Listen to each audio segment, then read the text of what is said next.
सुप्रभात बच्चों, आज हम पर्यावरण में पाठ 5 का अध्ययन करेंगे और पाठ का नाम है जल का उपयोग।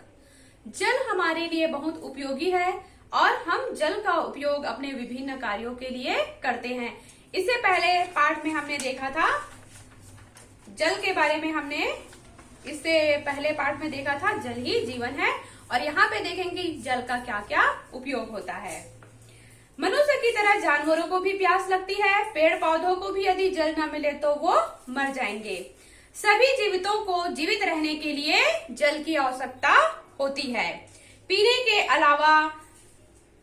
के लिए जल के अलावा और भी अन्य कार्यों के लिए जल की बहुत आवश्यकता होती है।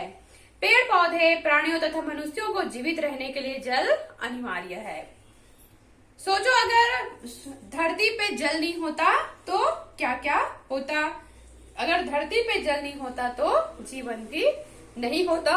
इसलिए कहा जाता है कि जल का दुरुपयोग नहीं करना चाहिए, उसको व्यर्थ नहीं बहाना चाहिए, क्योंकि अगर हम ऐसा करेंगे तो आगे हमें खतरा का सामना करना पड़ेगा, जल संबंधी परेशानियां आ जाएगी।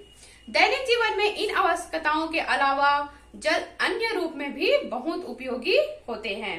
मनुष्य को जल की आवश्यकता होती है, जानवरों को जल की आवश्यकता होती है, पेड़ पौधों को जल की जरूरत होती है, बर्तन एवं कपड़ा धोने के लिए जल की आवश्यकता होती है, अच्छे से नहाने के लिए, तैरने के लिए जल चाहिए, कहीं पर आग लग जाए तो बुझाने के लिए जल की जरूरत पड़ती है, सफाई करने के लिए, है ना, मछलियों को जल में रहने के लिए, खाना पकाने व पीने के लिए, जानवरों को नहलाने के लिए और पेड़ पौधों में जल देने के लिए, जल डालने के लिए जल की जरूरत होती है।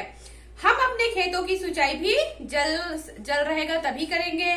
जहाज जल के ऊपर से, जो पानी जहाज होता है वो जल के ऊपर से ही जाता है। हम जल डालकर आग बुझाते हैं। हम व्यायाम के लिए भी जल का उपयोग करते हैं। जल को व्यर्थ न बहाएं।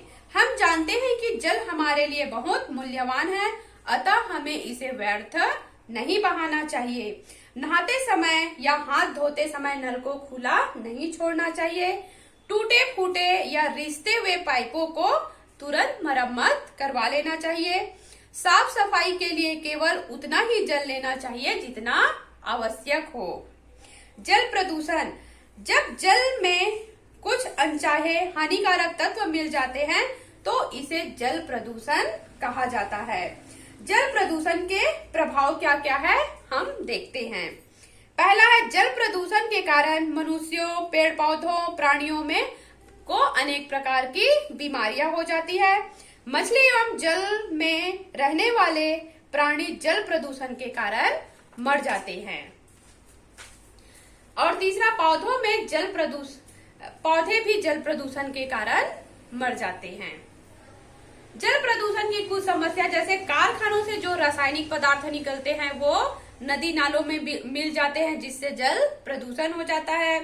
जल में मिलने वाला घरेलू मूत्र के कारण भी जो जल है वो अस्वच्छ हो जाता है। खेतों में कीटनाशक दवाई के प्रयोग के कारण भी जल प्रदूषण हो जाता है। जल में जानवरों को नहलाना भी जल प्रदूषण का कारण है।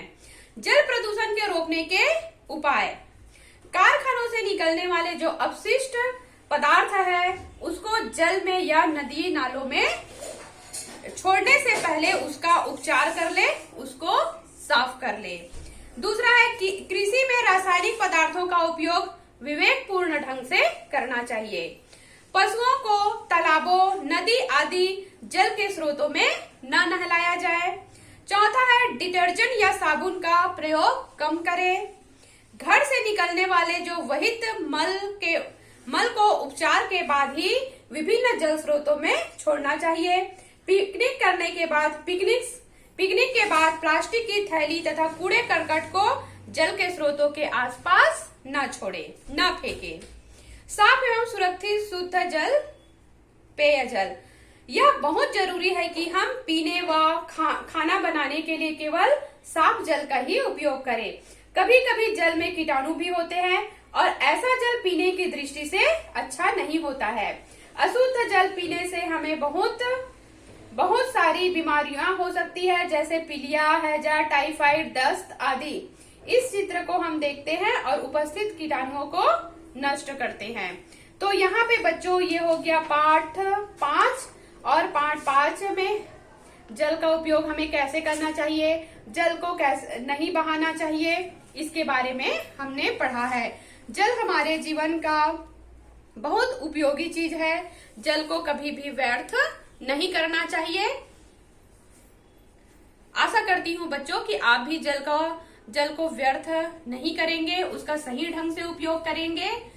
और जब आप हाथ धोते हैं तो नल को खुले छोड़ देते हैं, तो ऐसा नहीं करना चाहिए। ऐसे करने से वो पानी व्यर्थ हो जाती है। अगर हम ऐसे करते रहेंगे तो भविष्य में हमें जल संबंधी परेशानियों का सामना करना पड़ सकता है। तो ये हो गया बच्चों पाठ 5। आशा करती हूँ कि आपको समझ में आया होगा। धन्यवाद।